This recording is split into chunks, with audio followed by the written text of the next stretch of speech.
Je vous ai écouté juste à l'instant. D'abord, je suis très content d'être là ce soir. Je m'excuse d'être en retard.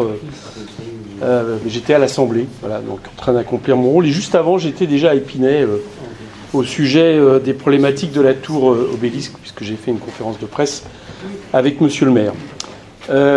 Donc j'ai tenu à être spécifiquement là aujourd'hui. Alors, j'ai entendu ce qui a été dit sur l'idée qu'il ne fallait pas être contre, mais n'empêche, on est quand même dans un contexte. Voilà.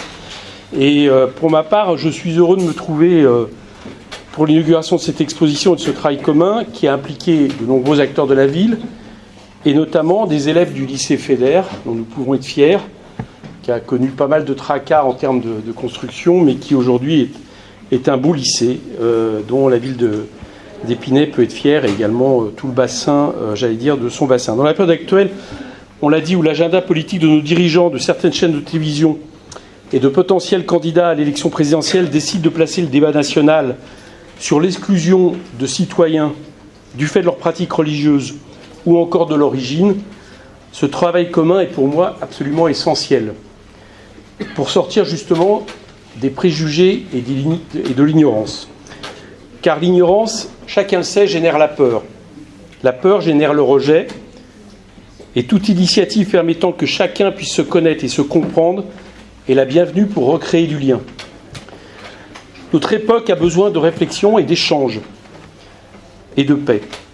Loin des exagérations ou carrément des fantasmes, d'un séparatisme religieux, d'un pseudo-ennemi de l'intérieur, ou encore loin des délires racistes du grand remplacement qui malheureusement ont désormais une place de choix dans les médias de masse. Je voudrais rappeler que la théorie du grand remplacement, c'est pas moi qui veux la mettre dans l'actualité, elle l'est tous les jours dans les médias.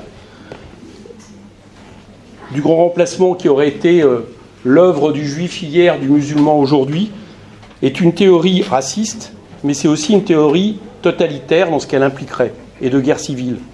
Puisqu'il s'agit, rien que moins, de penser que des millions de nos concitoyens, en fonction de leur religion, devraient être expulsés de notre pays. Je rappelle que cette théorie a, il n'y a pas si longtemps, été à l'origine de 2 massacres dans des mosquées à Christchurch en Nouvelle-Zélande. C'est dire qu'il ne faut pas prendre ça à la légère dès lors que ça devient quasiment un objet de débat dans les médias. Il n'y a pas de différence, je voudrais le rappeler, pour tout républicain laïque, il n'y a pas de différence entre les citoyens. Il n'y a pas d'un côté des Français de souche et des Français ayant des origines immigrées, dont d'ailleurs, ce qui est d'ailleurs le cas de quasiment tout le pays, si on veut bien regarder l'histoire en face. Il n'y a pas de différence entre des Français de telle ou telle religion et d'ailleurs de ceux qui n'en ont pas. Depuis notre grande révolution, notre citoyenneté est politique. Elle n'est pas ethnique et a fortiori, elle n'est pas religieuse. Et c'est cette vision universelle de la citoyenneté et de la laïcité qui garantit la liberté de conscience de croire ou de ne pas croire, sans l'imposer aux autres et a fortiori à l'État, qui fait justement la grandeur de notre pays. Cette exposition et tout ce travail réalisé par des jeunes spinaciens peut permettre de sortir de l'hystérisation des débats, parce qu'il n'y a pas mieux que l'histoire pour justement le permettre, mais aussi de se placer à la hauteur de l'enjeu, de vivre ensemble, dans le respect de chacun. Je pense qu'en d'autres périodes, mes mots auraient peut-être été moins lourds de sens, mais je crois qu'aujourd'hui, ils prennent cette nécessité d'avoir cette gravité, donc peut-être, j'espère que vous voudrez bien m'excuser. En tout cas, je vous remercie de votre invitation. J'ai très envie de voir cette exposition et de la partager avec vous, et j'en félicite encore les auteurs et évidemment l'IMS de cette initiative. Merci beaucoup.